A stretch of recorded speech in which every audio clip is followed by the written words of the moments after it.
Hello friend, Har Har Mahadev. કેમ છો બધા? મજામાં મજામાં જ હશો. જય શ્રી કૃષ્ણ. આજે હું તમને બતાવવાની છું સ્ટેચ્યુ ઓફ યુનિટીની બાજુમાં જે જંગલ સફારી આવ્યું છે તે.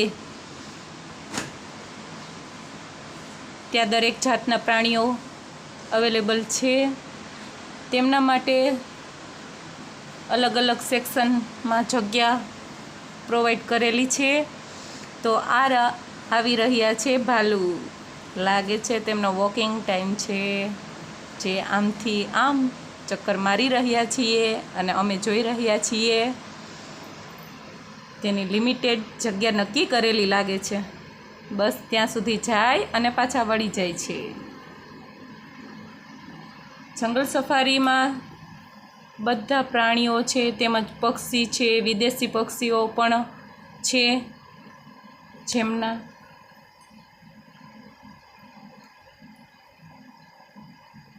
જે ખૂબ જ સુંદર છે.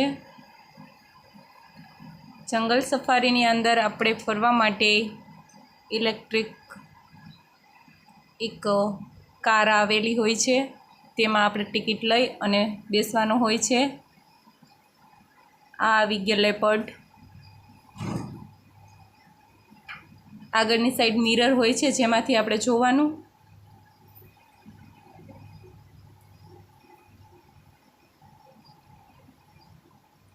ભાલુનું વોકિંગ ઇન્ટરેસ્ટિંગ લાગે છે બધાને.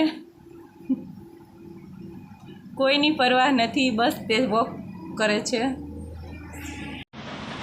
હવે આગળ જ વધી રહ્યા છીએ. તેમજ રસ્તામાં સરસ પાણી આવ્યું અને તેમાં મોટા મોટા મગરમચ્છ પણ છે, જે આરામ કરે છે.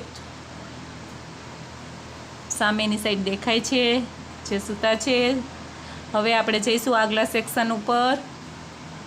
જોઈએ કયું પ્રાણી આવે છે. જગ્યા ખૂબ જ સરસ છે. તેમજ બધા જ પ્રાણીઓ આવેલા છે. તેમજ સરસ ચોખ્ખાઈ પણ એટલી સરસ જ કરવામાં આવી છે.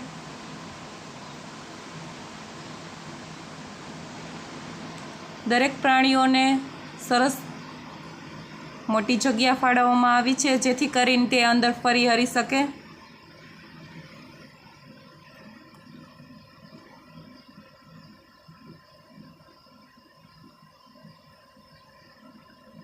સેક્શન સુધી આપણે ગાડીમાં જઈ શકીએ. ત્યાંથી આપણે ચાલીને જવાનું હોય છે. એક પછી એક પ્રાણી જોતા જવાનું. બાય. હર હર મહાદેવ.